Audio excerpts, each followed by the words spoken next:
Tumenye Bibiliya. Iki ni ikiganiro utegurirwa na Dr. Venano Makegi ukakigezwaho na Transworld Radio.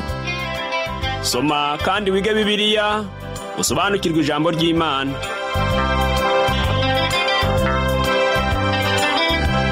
Uraho neza nshuti muvandimwe uteze amatwi ikiganiro Tumenye Bibiliya. Amahoro y'Imana nabane nawe. Kaze muri iki kiganiro ugezwaho nanjye Parfait Ntamvutsa. Ubushize twabonye ukuntu gukizwa kubwo kwizera n'imbuto z'umwuka byerekana Kristo. Tukaba twarasomye mu rwandiko Paulo yandikiye Abagalatiya igice cya 6 kuva ku murongo wa 1 kugera ku murongo wa 6. Uyu munsi turakomeza kurebera hamwe urwandiko Paulo yandikiye Abagalatiya igice cya 6 tuve ku murongo wa 6 tugere ku murongo wa 11. Turusheho kumenya uburyo gukizwa kubwo kwizera n'imbuto z'umwuka byerekana Kristo. Duhite kandi twinjira no mu cyiciro cya nyuma gisoza twumve amagambo asoza Paulo yabwiye Abagalatiya. Samirana usemerera wamamaza inkuru nziza. Samirana usemerera wamamaza inkuru nziza. Inkuru nziza ni agakiza kabonekwa muri Yesu Kristo.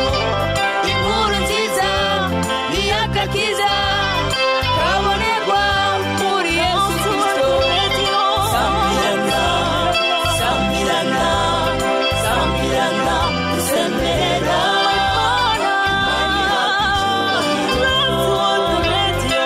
Samirana, samirana, samirana usemerera.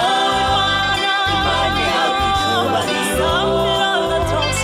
Samirana, samirana, samirana usemerera. Imani hakucyubahiro. Samirana, samirana, samirana usemerera. Imani hakucyubahiro.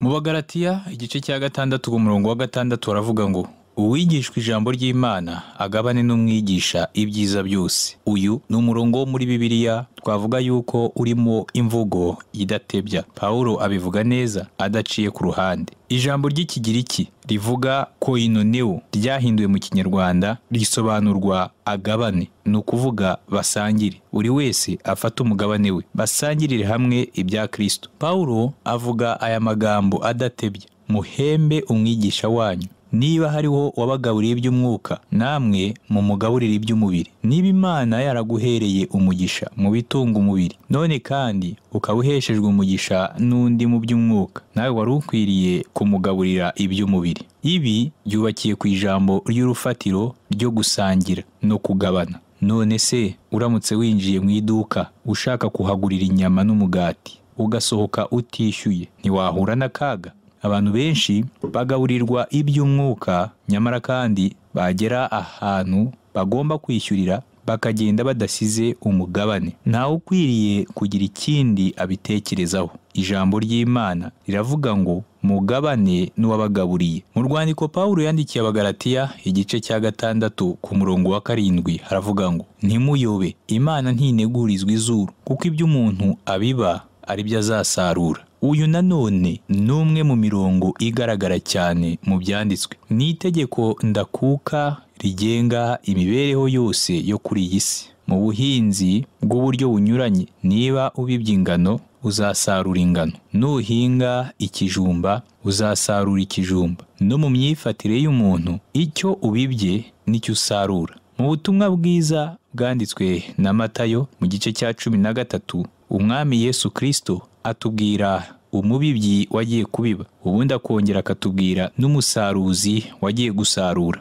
Umunsi umwe umuntu yaje gusura inzu y'abagororwa, agera ku cyumba cyarimo umugororwa uri kudoda umwenda we akoresheje urushinge n'urudodo. Umushyitsi ashaka gutangira ikiganiro, maze abaza wa mugororwa ati mbega urimo gukora iki? Urimo kudoda? Umugororwa aramureba maze aramubwira ati oya, ahubwo ndimo gusarura. Ibi nibyo umurongo ushaka kutubwira. Ni ihame ridakuka, ni ihame ridahinduka, ni ihame ritaguranwa kandi ritavaho. Nta nyuguti n'imwe yarivaho kandi riboneka mu mibereho yose. Iyo ubibye uburo usarura uburo. Ntabwo ku buro uzigera uhakuraho urutete rw'umuceri. Rimwe na rimwe hari igihe insina igira imibyare myinshi ku buryo ifata ubuso bunini, ariko ntabwo ishobora kwibeshya ngo amaherezo uzasange hezeho amapapayi. Ibitoki nibyo bikomeza kwera kuri ya nsina. Hari ingano zabonetse muri Egiputa zihamaze imyaka igera ku 5,000. Baraziteye zikura nk'ingano. Mu myaka 5,000 izo mbuto ntizigeze zibagirwa yuko ari ingano. Icyo bibye rero nicyo uzasarura, nta gishobora kubihindura. Hari abagabo benshi batanzweho uru rugero muri Bibiliya. Umwe ni Yakobo uvugwa mu gitabo cy'Itangiriro kuva ku gice cya 27 kugera ku gice cya 29. Yakobo yahemukiye se Isaka, yambaye impu z'abana b'ihene ku bikonjo no ku ijosi, ariganya mukuru we Esawu wari cyoya, ahabwa umugisha w'umwana w'imfura. Amaze kubeshya se, Yakobo arahunga ajya kubana na nyirarume Labani, bamarana imyaka myinshi. Yibwira ko ibyo kubeshya se byarangiriye aho. Nyamara wibuke yuko Imana yavuze yuko icyo umuntu abibye ari nacyo azasarura. Nta uzasarura ibyenda gusa, ahubwo umuntu azasarura neza ikimeze kimwe n'icyo yabibye. Yakobo byaje kumugendekera gute? Byaje kubenguka Rasheli, umukobwa muto wa Labani, amutendera imyaka 7. Bakoresha ibirori. Noneho yitegereje mu gitondo aza gusanga bamushyingiye Leya umukuru aho kumushyingira Rasheli umuto. Ntekereza yuko Yakobo yaba yarigiye byinshi mu kwezi kwe kwa buki. Yabeshye se, yiyita umuhungu w'imfura kandi mu by'ukuri ari umuhererezi. Nawe nyirarume Labani aza kumuha umukobwa mukuru mu gihe yibwiraga ko yamuhaye umukobwa muto. Nshuti yanjye, nushaka ubyemere, ibyo umuntu akora biramugaruka. Amaherezo ibyo wabibye nibyo usarura.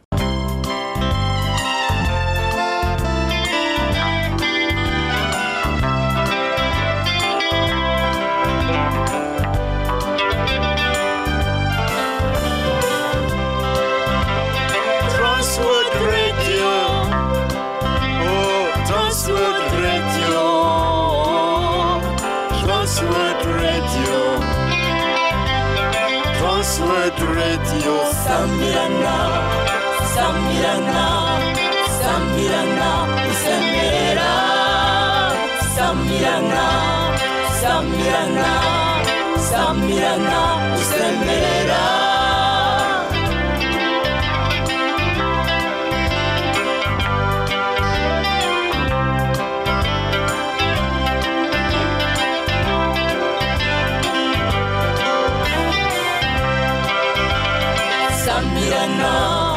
Samirana, Samirana, usemerera, Imana ihabwa icyubahiro.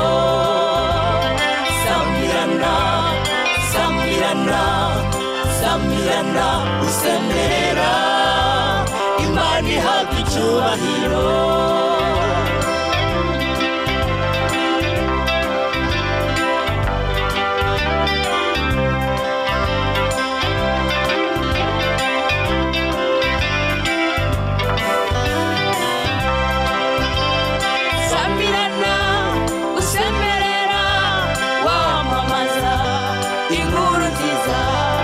Samirana, usemerera, wamamaza inkuru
Mu gitabo cya mbere cy'Abami igice cya 21 tuhasanga inkuru za Ahabu na Yezebeli mu mugambi wabo mubisha wo kunyaga uruzabibu umugabo witwaga Naboti. Ahabu yifuzaga cyane kubona uruzabibu rwa Naboti, nyamara Naboti ntiyifuzaga kugurisha umurima we. Ariko bitewe nuko Ahabu na Yezebeli bari umwami n'umwamikazi, bihaye ibyo bifuzaga ku mbaraga. Yezebeli yicisha Naboti, Ahabu atwara rwa ruzabibu. Bibwira yuko ubwo bugome bwabo urangiriyeho. Ariko Imana yabatumyeho umuhanuzi Eliya. Umva uko Eliya yababwiye. Amagambo Eliya yababwiye turayasoma mu gitabo cya mbere cy'Abami igice cya 21 umurongo wa 19. Haravuga ngo, umva uko Uwiteka avuga: ahimbwa zarigatiye amaraso ya Naboti niho zizarigatira n'ayawe. Hadaciye kabiri Ahabu akomerekera ku rugamba. Abwira uwari utwaye igare rye kumukura mu ngabo ko yari yakomeretse cyane. Amaraso ye yimisha ava mu nguma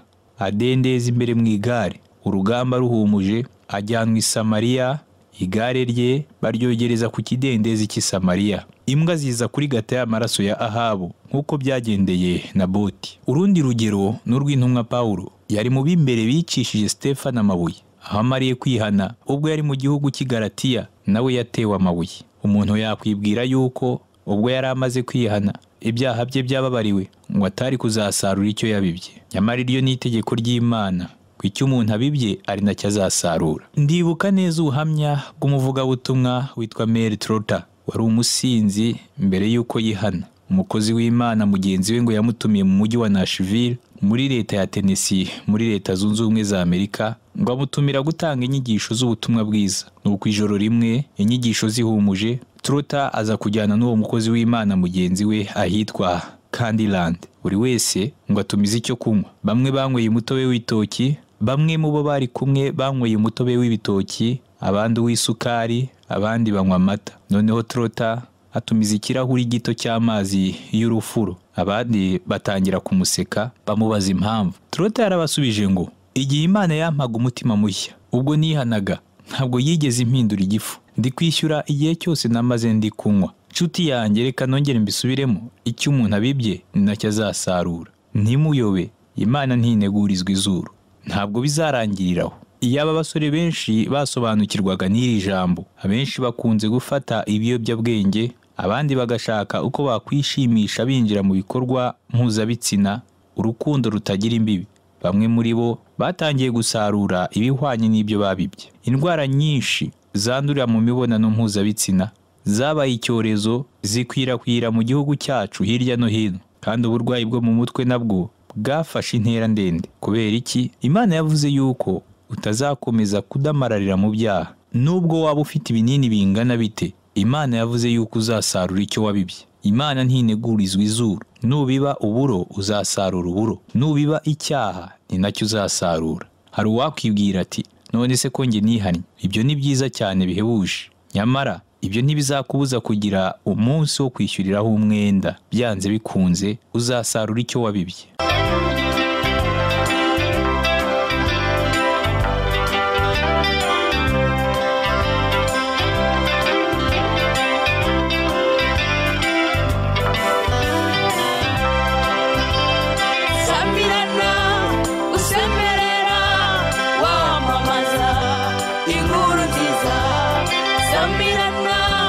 Usemerera wamamaza inkuru nziza, inkuru nziza ni agakiza kabonekwa muri Yesu Kristo.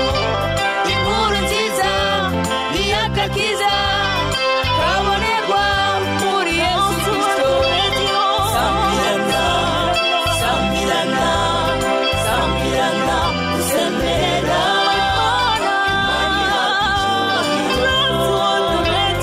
Sambirana,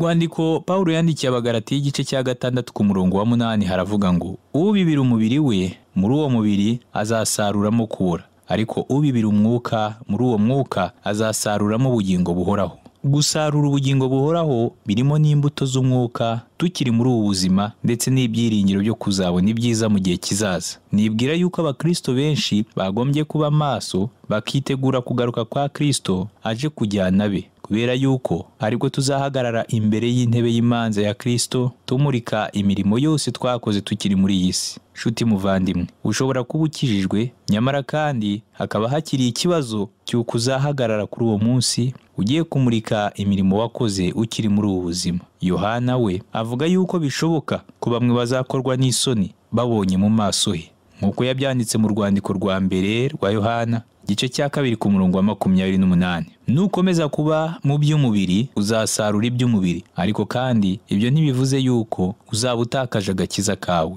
ahubwo bivuze yuko uzaba utakaje ingororano, ari nabyo bizagukoza isoni n'ikimwaro ubwo uzahagarara imbere y'Imana. Imana yari yarashyizeho icyapa gihagarika, ariko ubu yashyizeho ikiduhesha gukomeza urugendo. Aya ni amagambo y'ihumure kandi akongerera intege mu bugingo. Mu rwandiko Pawulo yandikiye Abagalatiya igice cya 6 ku murongo wa 9 haravuga ngo twe gucogorera gukora neza, kuko igihe nigisohora tuzasarura nitutagwa isari. Mu gihe gishize umugabo umwe yabwiye umukozi w'Imana ati umutima wanjye nywushyize ku bahungu banjye cyane. Uwo mugabo yari muganga.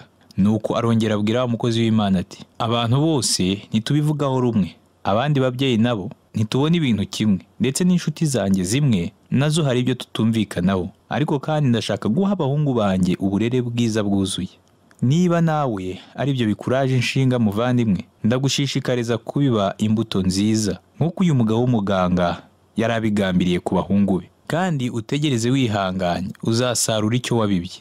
Hano mu Rwanda ntushobora kujya mu murima ngo usarure imbuto igihe cy'isarura kitaragera. Ugomba gutegereza igihe cy'isarura. Ubwo ukomeza kubiba ushobora kuba uhura n'ibibazo bigukomereye muri iyi minsi, ariko noneho komeza ubibe ijambo ry'Imana. Imana yaduhaye isezerano ko nk'uko imvura na shelegi bimanuka bivuye mu ijuru ntibisubireyo, ahubwo bigatosa ubutaka bukameza imbuto, bugatoshya n'ingundu, bugaha umubibyi imbuto, n'ushaka kurya bukamuha umutsima. Niko ijambo ryanjye riva mu kanwa kanjye rizamera, ntirizagaruka ubusa, ahubwo rizasohoza ibyo nshaka, rizashobora gukora icyo naritumye. Aya magambo yanditse muri Yesaya igice cya 55 kuva ku murongo wa 10 kugera ku murongo wa 11. Wibuke yuko Aburahamu yizeye Imana agendana nayo mu gihugu cya Kanani. Muri icyo gihe Abanyakanani, abantu babi basengaga ibigirwamana, nibo bari bahatuye. Umwana w'umuhungu Isaka avuka kuri Aburahamu. Isaka amaze kuba umusore, Aburahamu amujyana mu mpinga y'umusozi witwa Moriya. Aburahamu yubaha itegeko ry'Imana, ategura umuhungu we ngo amutambeho igitambo. Nyamara Imana ntiyemera yuko birangiriraho. Aburahamu yabibye iby'umwuka asarura ubugingo buhoraho. Yokebedi yari nyina wa Mose, kuko bari mu bihe bikomeye. Ategura gahunda yo gukiza ubugingo bw'umwana. Uwo mwana w'umuhungu arerwa n'umukobwa wa Farawo. Imana ibinyuza mu nzira itangaje. Yokebedi aba ari we uba umurezi w'umwana we bwite akiri muto. Nta gushidikanya yaboneyeho gutoza Mose iby'Imana nuko yahamagaye Aburahamu n'umugambi wayo ku Bisirayeli. Umuhungu akura ari umunyegiputa, nyina bireba. Ibyo muri Egiputa byose ntibahuzaga. Umuco wo muri Egiputa, ibinezeza abanyegiputa, imitekerereze yo muri Egiputa, ndetse n'iyobokamana ryo muri Egiputa. Nyamara igihe kimwe Mose yiyambura ibinezeza byo muri Egiputa, asohoka mu byaha byahakorerwaga, afata umwanya mu bantu b'Imana.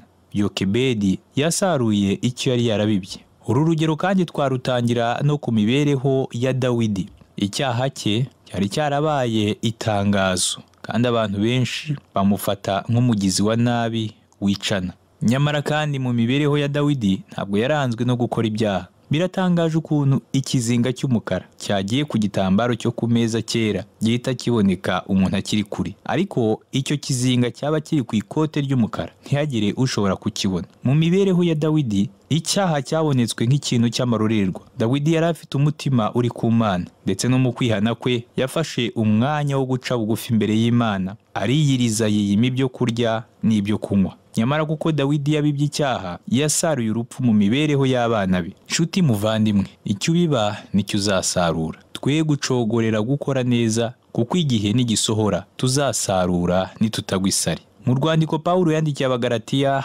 igice cya 6 ku murongo wa 10 aravuga ngo, nuko rero tugirire bose neza uko tubonye uburyo, ariko cyane cyane ab'inzu y'abizera. Pawulo akomeza avuga yuko dukwiriye kugirira abantu bose neza. Nzi neza ko idini rifite ukwishyira ukizana ko ari rimwe mu bigisha abantu kugirirana neza. Nanjye nizera ko abantu bagomba kugirirana neza, ariko kandi imirimo myiza n'ibikorwa by'urukundo bikwiye kuba byubakiye ku rufatiro ruzima rw'ukuri. Urufatiro nyakuri ni ubutumwa bwiza bw'ubuntu bw'Imana no kuyoborwa n'umwuka w'Imana. Iyo uyoborwa n'umwuka, imbuto z'umwuka zirera. Noneho rero nshuti yanjye, iyo imbuto z'umwuka zimaze kwera, nibwo ukora neza, ukagirira abantu bose neza. Uzagirira neza abantu bose, cyane cyane abo mu nzu y'abizera.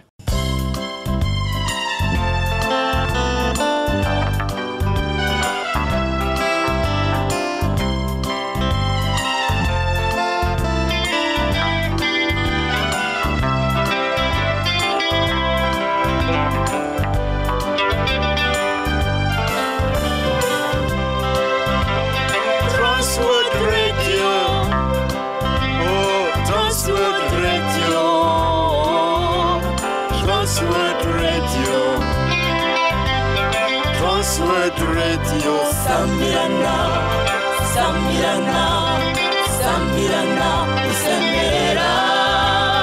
Sambirana, Sambirana, Sambirana, Usemerera.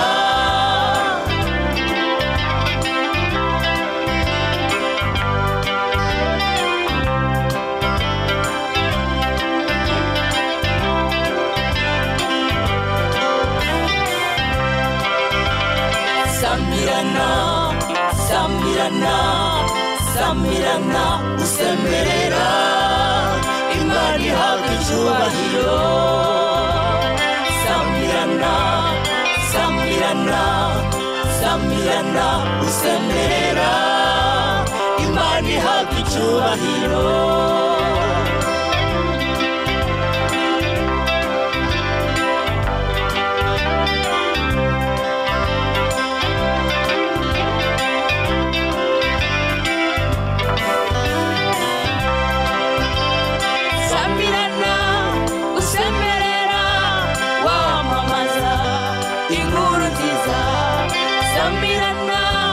Usemerera wamamaza inkuru nziza, inkuru nziza ni agakiza kabonekwa muri Yesu Kristo.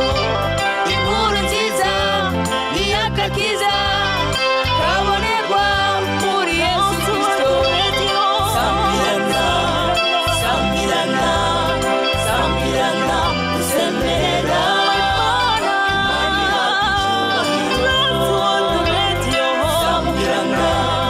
Sambirana, Sambirana, Usemerera. Imana ihabwa icyubahiro. Sambirana, Sambirana, Sambirana, Usemerera. Imana ihabwa icyubahiro. Sambirana, Sambirana, Sambirana, Usemerera. Imana ihabwa icyubahiro.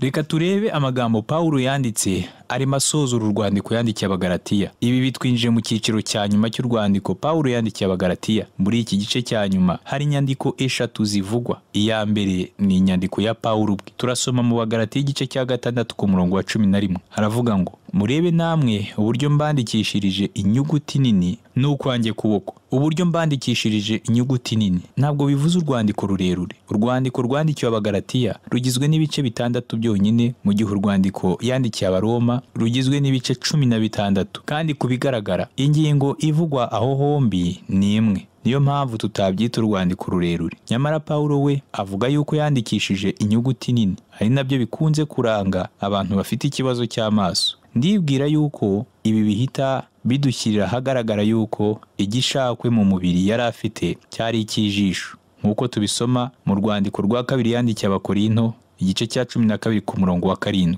Nk'uko tubyibuka, yabanje kubabwira ati, ndabahamya yuko muri icyo gihe iyo bishoboka muba mwaremeye kwinogora amaso mukayama. Aya magambo Pawulo yababwiye Abagalatiya mu gice cya 4 ku murongo wa 15. Nzi neza yuko Pawulo yari afite ikibazo cy'ijisho kimukomereye. Ubwo Pawulo yandikiraga Abaroma, yari afite umuntu umwandikira. Noneho mu gusoza urwandiko, Pawulo abwira umwanditsi we ati, niba nawe ushaka gushyiraho intashyo zawe ushobora kubikora. Muri urwo rwandiko rw'Abaroma igice cya 16 ku murongo wa 22 tuhasanga intashyo z'umwanditsi yanditse agira ati, nanjye Terutiyo wanditse uru rwandiko mu mwami wacu ndabatashye. Bivuga ngo Terutiyo niwe wanditse urwandiko rw'Abaroma, ariko yandika abwirijwe na Pawulo. Nyamara ubwo Pawulo yandikiraga Abagalatiya yari yarakaye, yari yarumvise yuko bahuza ubutumwa bwiza n'amategeko, kandi iyo ibyo bibaye ubutumwa bwiza bw'ubuntu bw'Imana buba busenyutse. Ntiyari gutegereza ko umwanditsi abanza kuhagera, ahubwo yaricaye atangira kubandikira, bitewe n'uko atarebaga neza abandikishiriza inyuguti nini. Nshuti yanjye, mbere yuko nsoza ikiganiro cy'uyu munsi, ndashaka kugutera intege ngo urushirizeho guhaguruka wamamaza ubutumwa bwiza utitaye ku mbogamizi waba ufite. Pawulo yari afite imbogamizi nyinshi zashoboraga kumubuza kugeza ubutumwa bwiza ku banyamahanga, ariko Imana irabimushoboza. Ngaho nawe wizere ko Imana izabigushoboza. Reka dusenge. Ndagushimiye Mana kuko wakoreye mu ntumwa yawe Pawulo kugira ngo atugezeho ubutumwa bwiza twebwe abanyamahanga tutari dufite isezerano ryo gucungurwa. Niyashimwe amaraso yawe kuko yaducunguye. Uyu munsi tukaba tubarwa mu rubyaro rw'abana b'Imana kimwe n'umuyuda uwo ari we wese. Ni mu izina rya Yesu Kristo umwami wacu. Amen. Nshuti yanjye, byari byiza kubana nawe uyu munsi. Mu kiganiro cy'ubutaha tuzaganira ku magambo ya nyuma asoza uru rwandiko rw'Abagalatiya mu gice cya 6, duhere ku murongo wa 6 tugere ku murongo wa 11. Ubuntu bw'umwami wacu Yesu Kristo n'urukundo rw'Imana no kubana n'umwuka wera bibane nawe.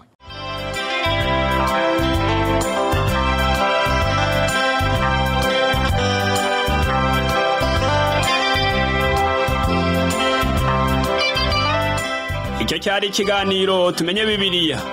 Niba wifuza kugira icyo ubaza, kudutera inkunga cyangwa ushaka kuduha ubuhamya, ushobora guhamagara cyangwa kohereza ubutumwa bugufi kuri telefoni igendanwa.